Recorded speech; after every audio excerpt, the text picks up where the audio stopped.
નમસ્કાર મિત્રો, અમારા નવા વિડીયોમાં આપ સૌનું હાર્દિક સ્વાગત છે। આજે આપણે વાત કરીશું ચોટીલા પાસે બનેલી સત્ય ઘટના વિશે। ચોટીલાથી 3 ગાંવ પાંછાળમાં રેશમિયું ગામ છે। ગામને સીમાડે ભેડાધાર નામની એક ગોળાકાર ધાર છે। ધાર ઉપર પાળિયા છે। એક પાળિયો સ્ત્રીનો છે। સ્ત્રીની સાથે 2 બાળકો છે। એક આંગળીએ વળગેલું અને બીજું કેડમાં તેડેલું। બીજો પાળિયો એક ઘોડેસવારનો છે। કેટલા વર્ષ પહેલાંની આ વાત હશે તે તો કોણ જાણે। કચ્છ તરફથી એક ચારણી ચાલી આવતી હતી। સાથે એના 2 છોકરા હતા। ચારણી એની ભેંસો હાંકીને પોતાને દેશથી નીકળી હતી। વાટમાં ખાવાનું નહોતું મળ્યું। કેડે બેઠેલા બાળકે માની સાતી છૂછી છૂછીને ગાભા જેવી કરી નાખી હતી। આંગળીએ ટીંગાતું બાળક ભેંસનું પળી 2 પળી દૂધ મળતું તે ઉપર નભ્યે આવતું હતું। ચારા વગરની ભેંસો માર્ગે મરતી આવતી હતી। ચારણીને માથે ધાબળી પડી હતી। અંગે કાળી લાઈનું કપડું અને ગુંઢા રંગમાં રંગેલા છોળિયાની જીમી પહેર્યા હતા। ડોકમાં છુરાપુરાનું પતરું, હાથમાં રૂપાના સરલ અને પગમાં દોરા જેવી પાતળી રૂપાના વાળાની કાંબીઓ એ એનો દાગીનો હતો। એક તો ચારણ વર્ણની બાઈઓ કુદરતી જ ઉદાસ રહે છે। તેમાંય આ બાઈને તો સંસારના વશમાં વિતકોએ વધુ ઉદાસ કરી મૂકી હતી। બાઈ રેશમિયા ગામને સીમાડે જ્યારે ધાર ઉપર આવી ત્યારે એના હૈયાની મૂંગી આપદા સરખી સાંજ નમતી હતી। તે ટાણે બરાબર તે જ ધાર ઉપર એક ઘોડેસવાર સામે મળ્યો। બાઈને કાંઈક અણસાર આવી, બરાબર ઓળખાણ ન પડી। એટલે બાઈએ પૂછ્યું, ભાઈ, મારો ભાઈ રેશમિયો આયર આ ગામમાં છે કે નહીં? કેવા છો તમે? બાઈ, અમે ચારણ છીએ બાપ। ત્યારે રેશમિયો આયર, તમારો ભાઈ ક્યાંથી? બાપ, બહુ વહેલાનો મેં એને વીર કીધો છે। 15 વર્ષ થયા અમે એકબીજાને મળ્યા નથી। ઓણ અમારે કચ્છમાં દુકાળ પડ્યો ને ઘરવાળો પાછા થયા। મને સાંભળ્યું કે માલ હાંકીને રેશમિયાની પાસે જાઉં તો કાળ ઉતરી જવાય। બાપુ, પાણીએ મોંમાં નથી નાખ્યું હશે હવે ફકર નહીં। ભગવાને ભાઈ ભેળા પોતે ઘોડીએ સૂતી હતી તે દિવસે પોતાના માવતરનું મવાડું સોરઠ દેશમાં નીકળેલું। માર્ગે એક વખત વગડો આવ્યો ને ઝાડને થડ પડેલું તાજું અવતરેલું બાળક રોતું દીઠેલું। દુકાળ બળતો હતો। માવતર પેટના છોરુને રઝળતા મેલી પોતાનો બચાવ ગોતવા ભમતા હતા। માયા મમતાની અણછૂટ ગાંઠીઓ પણ છૂટી પડતી। એવા કાળા દુકાળને ટાણે ચારણિયાના મા બાપે આ છોકરાને તેડી લીધું અને માએ એક થાનેલેથી પેટની દીકરીને વછેડી નાખી।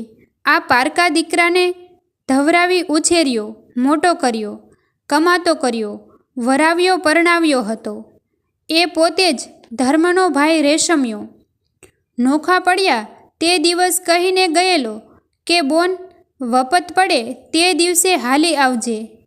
આજ વખાની મારી બહેન એ રેશમિયા ભાઈનું ઘર ગોતતી આવી છે। ઘોડેસવાર વિચારમાં પડી ગયો। એને સાંભળી આવ્યું। એ બોલી ઉઠ્યો, અરે બેન, રેશમિયો તો પાછો થયો। પોતે જ રેશમિયો ભેડો હતો પણ પેટમાં પાપ પેસી ગયું। રેશમિયો પાછો થયો? બાઈને જાણે પોતાના કાન ઉપર ભરોસો ન આવ્યો હોય તેમ ફરી પૂછ્યું, હા બાઈ, પાછો થયો। 8 દિવસ થયા। ભાઈ પાછો થયો? ના ના, થાય નહીં। બાઈ ગાંડી થઈ ગઈ હોય તેમ લવવા માંડી, હે પાછો થયો? પાછો થયો? થાય કાંઈ? એમ ધૂન ચડવા લાગી। આંખો જાણે નીકળી પડતી હોય તેમ ડોળા ફાડીને ચારણી આકાશને, ધરતીને અને ઝાડપાનને પૂછવા લાગી કે વીર મારો પાછો થયો? ઘોડેસવારને થરથર કંપ વછૂટ્યો। ઘણુંય મન થયું કે નાસી છૂટું, પણ ઘોડાની લગામ હલાવી છલાવીએ ન શકાણી. ધરતી સાથે ઘોડાના ડાબલા જાણે જડાઈ ગયા. પાગલ બનેલી ચારણે ઘૂમટો તાણીને છોધાર આંસુ પાડતા પાડતા મરસ્યા ઉપાડ્યા. ભલક્યું ભેડા કણાસાયું કાળજ માએ, રઘુ રેશમિયા માર્યું વિંધાયું વગડાના ધણી. હે ભેડા તે તો મારા કાળજામાં ભાલા ભોંક્યા. હે વાગડિયા શાખાના આયર મારી નસો તે વીંધી નાખી. ઘોડો મૂવો ધર ગયા મેલ્યા મવાલીએ રખડી રાન થયા. ત્યાં રોળિયા રેશમીએ ઘોડા જેવો મારો ધણી મર્યો. મારા ઘર ભાંગી ગયા વરસાદે પણ રળજાવ્યા. રખડી રખડીને હેરાન થઈ ગયા. ત્યાં જેની છેલ્લી આશા રહી હતી તે રેશમીએ પણ રોળી દીધા. કંઈક કઢારા કાઢ્યા હવે છોરું બાન પિયા. રેશમિયો ભેડો જાતે માથે દાણીગર રહ્યા. મારે માથે કરજ હતું તે મારો ભાઈ રેશમિયો ચૂકવશે એમ આશા હતી. આ તો કરજ માથે રહી ગયું.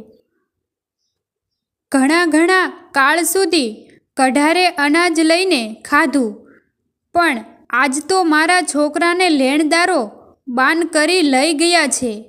ભેડો અમણો ભા જાણ્યો વાઢ્યા ને વર્તાશે. ત્યાં તો વાટે વિસામાં રોળ્યા રેશમિયા. આશા હતી કે રેશમિયો ભેડો મોરો ભાઈ છે તેથી દુકાળ પાર ઉતરાવી દેશે. ત્યાં તો હે રેશમિયા હે અમારા વિસામાં તે અમારા જીવન પ્રવાસને માર્ગે જ અમને રળજાવ્યા. ભેડા ભાંગી ડાળ જેને આધેરે ઊભતા કરમે કોરો કાળ.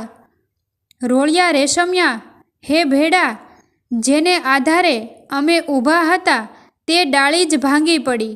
હવે કર્મમાં કાળો દુકાળ જ રહ્યો. આ ટોળા ટળિયા જાય નવરંગી નીરડ્યું તાણા એના ગોદરેને ગોવાળ. રેઢા ટોળિયા રેશમિયા આ જાત જાતની રૂપાળી ગાયોના ધણ રેઢા છાલ્યા જાય છે, કારણ કે આજ એને હાંકનાર ગોવાળ નથી. ગોવાળ વિનાની ગાયો ભાંભરતી જાય છે. જેમ જેમ મરસ્યા કહેવાતા ગયા તેમ તેમ રેશમિયો ઘોડે સવાર પથ્થર બનવા લાગ્યો. ઘોડાના ડાબલા થીજી ગયા. ઘોડાની આખી કાયા કઠણ કાળમીંડ જેવી બની ગઈ. ઉપર બેઠેલા અસવારનું લોહી થંભી ગયું. છાતી સુધી જ્યારે નીરડી ખેરડી જર્યું કાબરી ગોરી ધોળી એ બધી ગાયોની જાત છે. ગોરા શરીર ઉપર કાળા ડાઘ હોય તેને નીરડી કહેવાય. પથ્થર બની ગયો ત્યારે રેશમિયો કારમી સીચ પાડી ઉઠ્યો.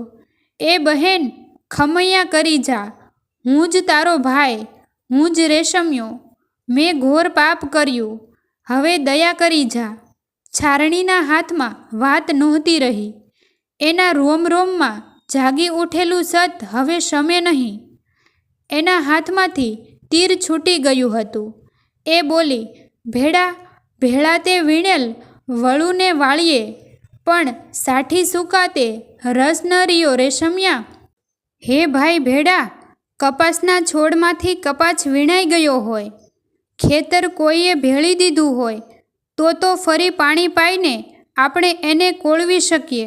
ફરીવાર એને કપાસનો ફાલ આવે, પણ કપાસના છોડની સાઠી સુકાઈ ગયા પછી એમાંથી રસ જ નીકળી જાય, ત્યારે એને પાણી પાવું નકામું. એ રીતે હે વીર, તારા જીવનની સાઠી જ સુકાઈ ગઈ. એટલું બધું કૂડ તારામાં વ્યાપી ગયું કે હવે ફરીવાર એમાં પ્રાણ મૂકી ન શકાય. ભેડાને ભોંય લેતે દૃશ્યું છારે ડૂબલ્યું. 100 ગાઉએ સગા પંથ બંધો માથે પડ્યો. રેશમિયા ભેડાને મરવા ટાણે જ્યારે ભોંય લીધો, જમીન પર સુવડાવ્યો, ત્યારે ચારે દિશાઓ પડી ગઈ. અને એ મારા સાચા સગા, મારો 100 ગાઉનો 300 કિમી આખોય પંથ નિષ્ફળ નીવડ્યો. આંખે અમૃત હોય તો જાતાને જીવાડીએ, હવે જરવા માંડ્યું ઝેર. રસ ગયો રેશમિયા. હે ભાઈ રેશમિયા, મારી આંખમાં અમૃત રહ્યું હોય તો મરતાને એકવાર એ દ્રષ્ટિનું અમૃત છાંટીને જીવતો કરીએ, પણ હવે તો મારા નેત્રમાંથી દુનિયાના મતલબીપણા ઉપર ધિક્કારનું ઝેર ઝરવા લાગી ગયું. હવે મારી આંખમાંથી સંજીવનીનો રસ ખૂટી ગયો. મારો ઈલાજ નથી રહ્યો. ભરદરિયે કોઈ વાણ ભેડાનું ભાંગી ગયું. પંડ થાતે પાંખણ રસ ગયો રેશમિયા, હે રેશમિયા ભાઈ, તું જ સમૂહ વહાણ. મારે જાણે કે જીવતરને મધદરિયે ભાંગી પડ્યું. મારું પિંડ પણ હવે પાષાણ બની ગયું. હવે મારા અંતરમાં રસ ન રહ્યા. ટોળામાંથી તારવીએ જેમ ટાઢું દીએ ઢોર, તેમ કાપી કાળજ કોર ભેડા ભાંભરતા રહ્યા. હે ભાઈ ભેડા, જેમ કોઈ પશુને એના ટોળામાંથી વિખૂટું પાડતા એ વેદનાની સીંચો પડે છે, તેમ આજ હુંએ તું વિહોણી થતાં પોકારું છું. તે મારા કાળજાની કોર કાપી નાખી. હું એકલા પશુ જેવી ભાંભરતી જ રહી. આખો અસવાર નિર્જીવ પથ્થર બની ગયો. છારણી પણ છોકરા સાથે પથ્થરની પૂતળી બની ગઈ. ભેંસો એ સાંજને ટાણે ધાર ઉપર એકલી ભાંભરતી રહી. તમને જો આ વિડીયો પસંદ આવ્યો હોય તો વિડીયોને લાઈક અને તમારા અન્ય સગા સંબંધીઓ સાથે વિડીયોને શેર કરવાનું ભૂલતા નહીં. અને આવા જ નવા જીવન ઉપયોગી, જીવનમાં કંઈક નવું કરવાની પ્રેરણા મળે તેવા વિડીયો જોવા માટે અમારી ચેનલ સાથે બન્યા રહો.